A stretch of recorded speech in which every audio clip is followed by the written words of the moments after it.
Como soar Advanced sendo Basic em 6 passos. My name is Teacher Ranieri e hoje eu vou te ensinar, eu vou te ajudar a aprender inglês de um jeito um pouquinho mais fácil. Vamos lá?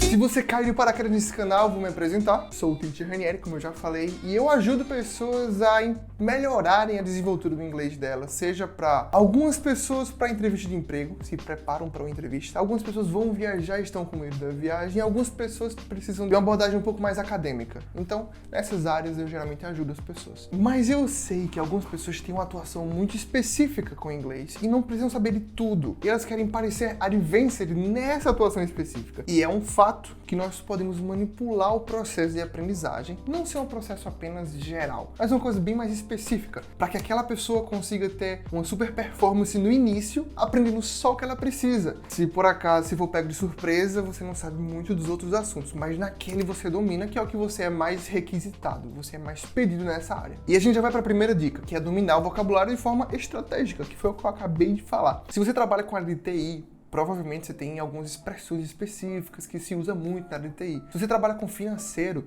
tem alguns termos específicos do financeiro que são em inglês, você nem fala inglês tão bem, mas esses termos você já escuta de forma tão repetitiva que você já começou a entender. Se você trabalha com qualquer área, seja qual for a área, eu tenho certeza que tem alguns termos específicos em inglês que você já sabe o que significa, apesar de você não falar inglês tão bem. A dica aqui é a gente focar nessas palavras que a gente sabe que vão ser usadas, as frases que a gente sabe que podem ser úteis na rotina, seja em um daily meeting, seja em uma call com o seu time. A gente tem algumas frases-chave que elas são coringa, elas se encaixam certeza. Por exemplo, eu trabalhei numa cozinha. Na minha perspectiva, era muito importante saber o nome dos alimentos, saber o nome dos utensílios e saber brigar na cozinha quando alguém estivesse tentando passar a perna em mim também. Tem uns pontos assim que eram importantes. É uma questão de prioridade de vocabulário. A gente saber priorizar quais são os mais emergenciais agora e talvez quais são vocabulários que eu não preciso tanto. Eles são importantes para outras ocasiões, mas para minha emergência de hoje, eles não são tão prioridades, então não vai mudar muito a minha aparência na hora de falar, porque eu nunca vou usar eles. Segunda dica, aprender frases-chave. São frases específicas, não só o vocabulário específico, mas frases feitas. Porque quando a gente tá começando a aprender inglês, a gente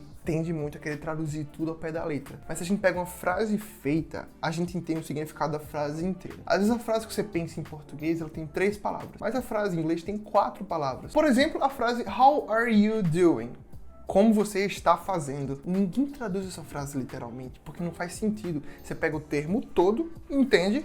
E aí, como é que tá? How are you doing? Então você decora a frase inteira, você não decora cada how are you, você não decora cada parte. Tem até algumas frases que são tão repetitivas que as pessoas compactam ela. Quando eu pergunto como é que é o seu nome, what is your name? Você nunca vai ouvir ninguém falando what is your name. A pessoa vai falar what's your name? What's your name? What's your name. Gente, isso não tá escrito. Isso é uma coisa falada, é um inglês falado. E você que não tem costume com essas palavras, pode ficar assustado. Meu Deus, o que ela falou? Então a dica é, decore frases coringas, para você não se assustar quando essas frases coringas forem utilizadas. Dica para decorar as frases. Flashcards. Se não sabe como é que funciona o flashcard, então coloca nos comentários. Se algumas pessoas se manifestarem dizendo que não sabem, eu posso fazer um vídeo explicando como usar flashcards, algumas opções. Se você não quer usar flashcards, você pode fazer uma lista de frases úteis. Tem um caderninho, escreva uma lista com as frases que você acha que podem ser úteis para os contextos diferentes. Terceira dica para parecer ser um nível C1, sem ser um nível C1. Pode ser óbvio, mas não pare de falar. Se você é nível B1 hoje, talvez você queira usar as expressões do seu nível para poder se expressar. Mas a minha dica é, tente usar palavras mais fáceis do que o seu nível condiz, mas tente usar essas palavras sem parar para ficar pensando em como construí-las. Se são palavras de nível mais básico, certamente você domina todas essas palavras e você vai conseguir usar elas de forma contínua. Se você quiser explorar até o topo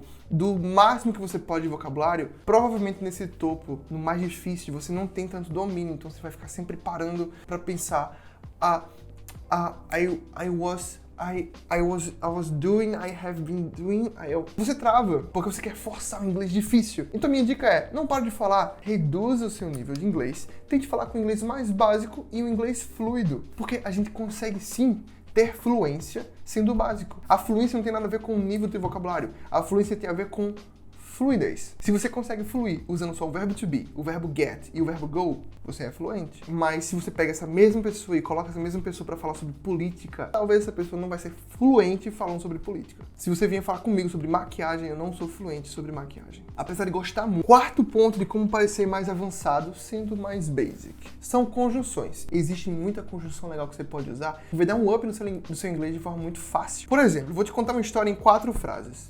I went to the mall. I was hungry. I bought a burger.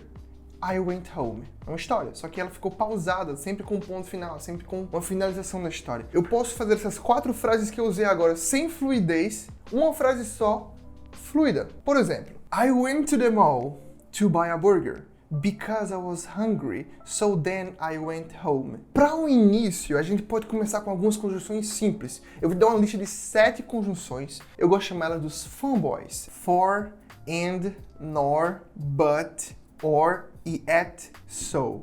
São 7 conjunções que elas servem de cola para você juntar as frases e conseguir fazer uma história sem precisar ficar pausando a cada final de frase. Você pode juntar 2 frases usando uma simples conjunção. E essa simples conjunção pode dar muito mais fluência na hora de falar. Então você pode continuar o seu pensamento usando palavras tão fáceis. Cá entre nós. Não é difícil fazer isso. Basta você ter humildade e usar palavras simples, sem querer dificultar sempre e colocar palavras difíceis sempre. Dicas como essa relacionada com fluência, relacionada com inglês ou até com job interview, eu sempre dou aqui no canal. Então se essas dicas fazem sentido para você, eu te convido a se inscrever no canal. O canal tá crescendo, tem muita coisa para acontecer ainda. Então, venha participar dessa família com a gente, se inscreve no canal, ativa o sininho porque toda semana tem vídeo. Mas vamos continuar. E a quinta dica seria não se preocupe com o que não é prioridade. Quando a gente começa a seguir um método muito tradicional de inglês, é normal que a gente seja apresentado para um livro ou um método específico, uma sequência específica para que a gente siga. Só que acontece que geralmente esse livro ou esse método vai te dar uma lista de material para ser estudado, que nem sempre é o que você precisa. E se você for seguir aquilo realmente e ser fiel ao que aquele material criou, eu não estou dizendo que o material seja ruim, mas aquele material é o que a gente conhece como General English. General English é uma fórmula geral para ajudar pessoas de forma geral. Mas se você tem um alvo muito específico, talvez um vocabulário muito aleatório não vai te ajudar em nada, só vai te dar mais bagagem. E talvez agora não é o momento de conseguir bagagem, agora é o momento de conseguir fluência. Não se preocupe com o que não é prioridade. Muita gramática, muitos tempos verbais diferentes e muito vocabulário inútil que não vai te acrescentar em nada agora. Se você esquecer um pouco isso aqui e começar a pensar um pouco mais nas frases feitas que te ajudem no dia a dia da reunião, frases que te ajudem a formular um e-mail na hora de enviar para o teu chefe, frases que te ajudem a construir um relatório de forma mais rápida, frases que te ajudem talvez a falar no WhatsApp em inglês. Talvez essas coisinhas pequenas vão te trazer muito mais resultado do que uma lista gigante de vocabulário ou uma tabela gigante de verbos que te pediram para decorar. Sexta e última dica: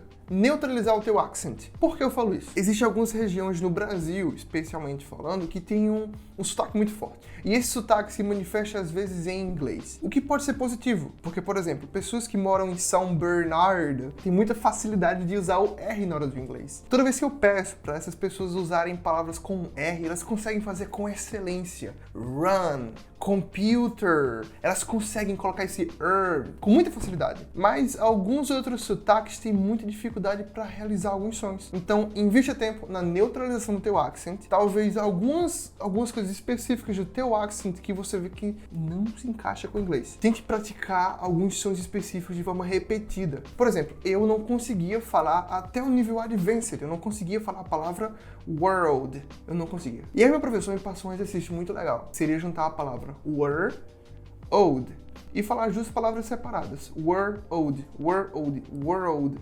world, world. E aí eu comecei a conseguir. Mas eu repeti não menos que 100 vezes. Provavelmente eu repeti muito mais que 100 vezes. E eu fazia isso, eu tava na bicicleta, ficava falando essas palavras repetidamente, até a minha língua conseguir reproduzir esse som. Então às vezes demora um pouco para que a sua língua se acostume com as palavras novas, com os sons novos. Se você já segue essas dicas ou faz alguma outra coisa, eu te peço para colocar nos comentários. Eu sempre tô curioso para descobrir novas técnicas, novos jeitos. Então se você faz alguma coisa que eu não listei aqui, pode colocar nos comentários. E a gente finaliza o vídeo por aqui. Te vejo no próximo vídeo. See you!